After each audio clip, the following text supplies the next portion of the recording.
And that distinction matters more than most people ever stop to consider. When someone lacks the power to control your actions, they turn to the only tool still available to them: they shape how others see you. This isn't crude or obvious. It's psychological. It operates beneath the surface, in whispered conversations, in carefully selected details, in the story that forms before you even know a story is being told. Carl Jung described this as projection, the act of disowning what one cannot face in oneself, and quietly, unconsciously, assigning those qualities to someone else. You became the canvas. The traits they refused to examine in themselves were painted onto you instead. Notice how quickly the narrative formed. There was no careful weighing of evidence. No genuine curiosity about your perspective. No pause to consider that reality might be more complicated than one version of event.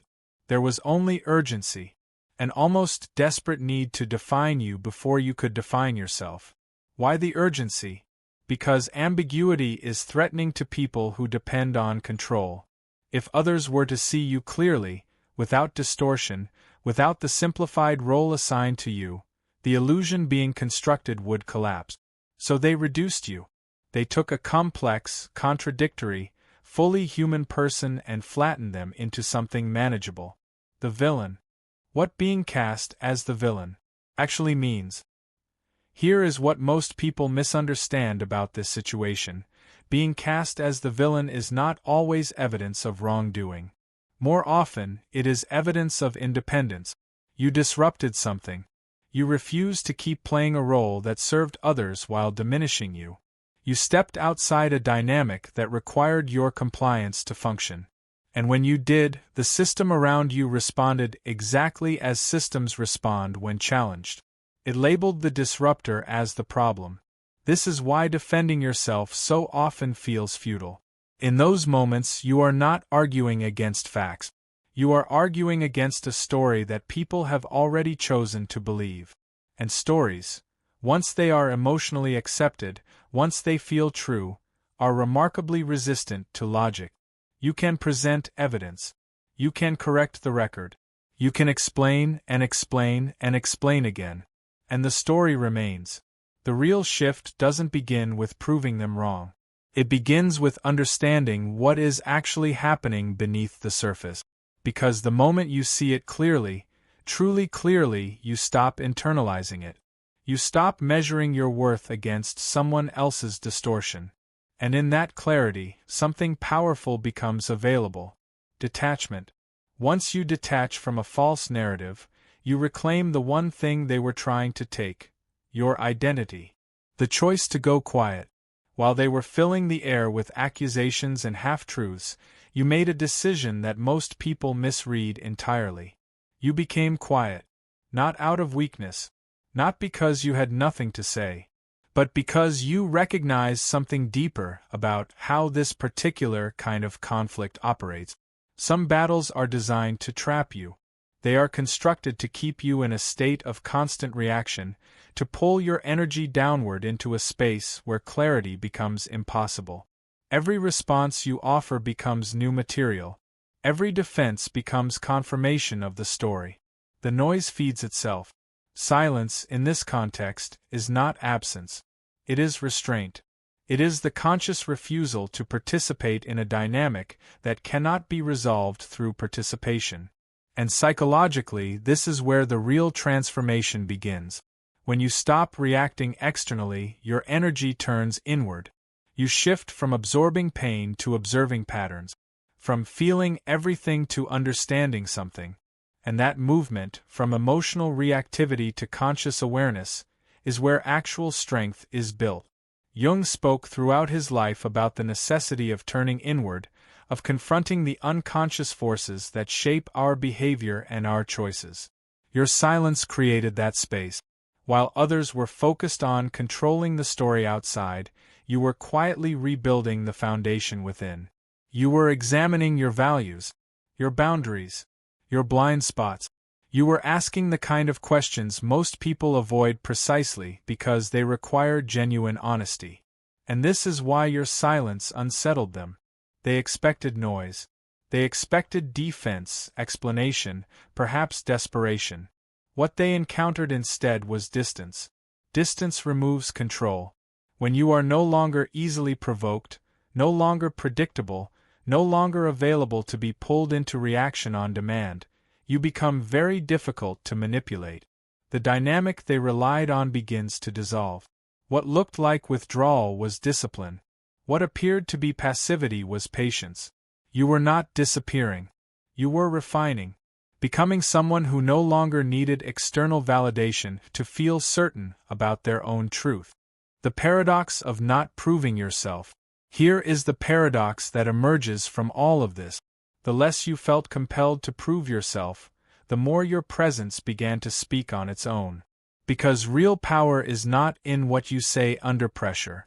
It is in what you choose not to say at all.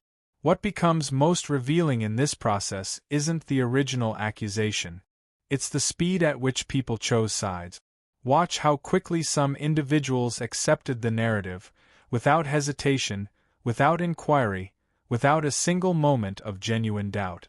That response exposes something fundamental about the nature of human connection. Real loyalty is grounded in understanding. It pauses. It asks questions. It holds space for complexity. But when loyalty is superficial, when it is built on convenience, on emotional comfort, on whatever requires the least effort, it attaches itself to the loudest voice in the room. It doesn't investigate. It absorbs. And once it absorbs a narrative, it defends that narrative as if it were an original discovery. This is why betrayal in these moments cuts so deeply. It isn't simply that people believed something false. It is that they did so without granting you the basic dignity of being understood. But here is the reframe that changes everything. What feels like loss is actually revelation.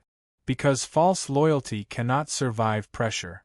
It requires stability, comfort, and the absence of genuine challenge. The moment real tension appears, it fractures. And while that fracture is painful, acutely, genuinely painful, it is also clarifying in a way that nothing else could be. You begin to see people not as they presented themselves, but as they actually are. You begin to understand that loyalty is not proven in agreement. It is proven in discernment, in the willingness to pause, to question, to pursue truth even when truth is inconvenient. And once you see that clearly, something inside you recalibrates permanently. You stop seeking validation from unstable sources. You stop investing in connections that cannot withstand reality. Because it is better to stand alone in truth than to be surrounded by people who were never truly standing with you at all. Why time works the way it does. There is something deeply disorienting about standing in your own truth and being misunderstood. Time, in those moments, feels almost deliberately slow, indifferent to your situation, refusing to intervene while distortions spread without correction. The urge to accelerate things is natural. To explain. To correct. To force clarity into a situation that seems to actively resist it. But time does not operate on urgency. It operates on revelation. What words attempt to do quickly, time accomplishes thoroughly. It observes patterns. It exposes inconsistencies.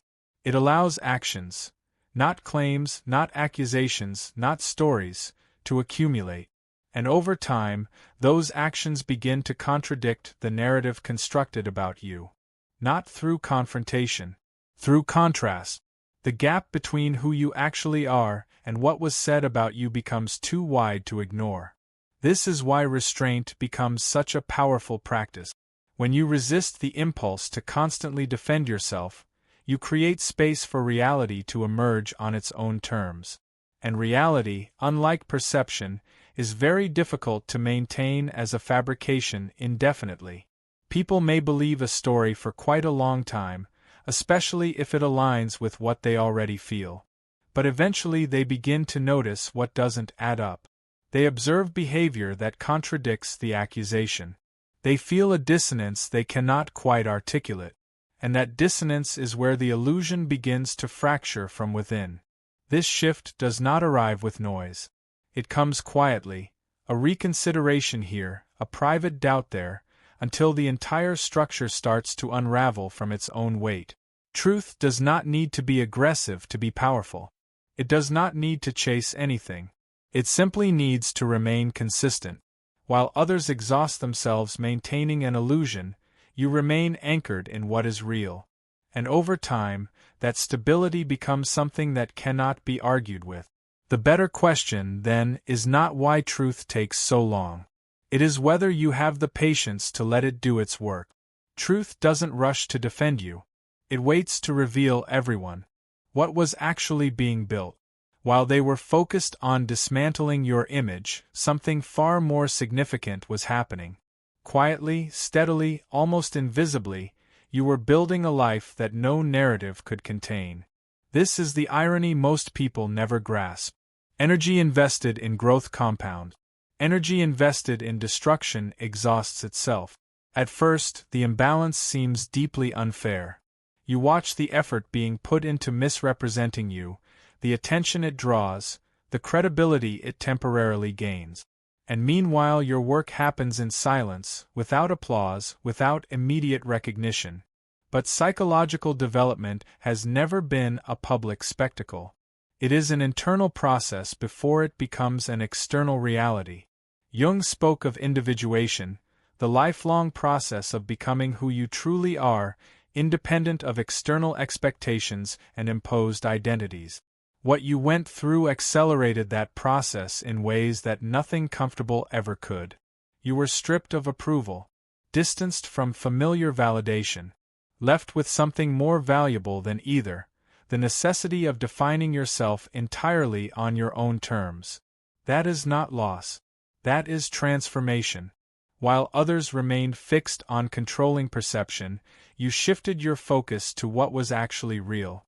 Your habits, your discipline, your direction, the areas of your life that could not be reached by rumor or opinion.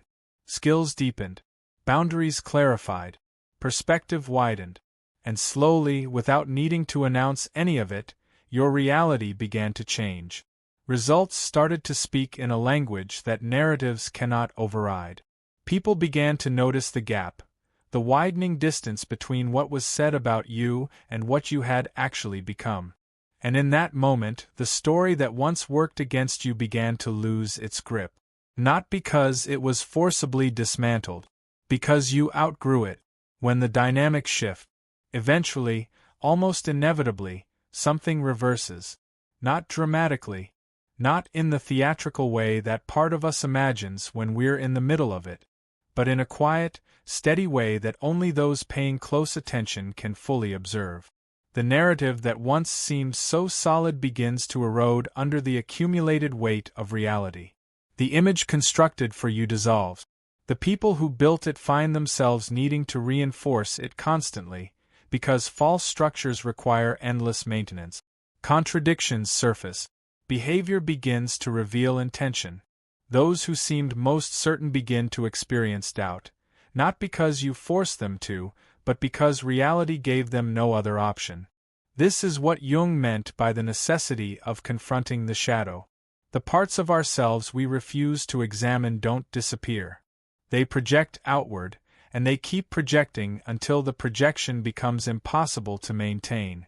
While you were forced into introspection, into genuine growth, into the uncomfortable work of self-confrontation, others remained fixed in projection. And over time, that difference becomes undeniable. One evolves, the other repeats. So when the roles begin to reverse, understand what that reversal actually represents. It is not revenge. It is not watching others fall. It is the natural consequence of imbalance correcting itself, the simple, inevitable result of one person growing while another remains static. The final shift, the deepest change, though, is not external. It is this: you no longer need the tables to turn to feel at peace. Because somewhere in the process, in the silence, in the patience, in the slow work of rebuilding yourself on honest ground, your focus shifted completely. You stopped playing the game of defending your name and started building a life. And when that happens, something fundamental is resolved. You are no longer standing at the same table at all. Not because you won. Not because they lost. But because the version of you that needed to fight that particular battle no longer exists. You moved. You grew. You became someone the original narrative was never large enough to contain. And that, not victory, not vindication, not the satisfaction of watching the story unravel, that is where the real freedom lives. In the quiet understanding that you are no longer defined by what happened. That you never had to be.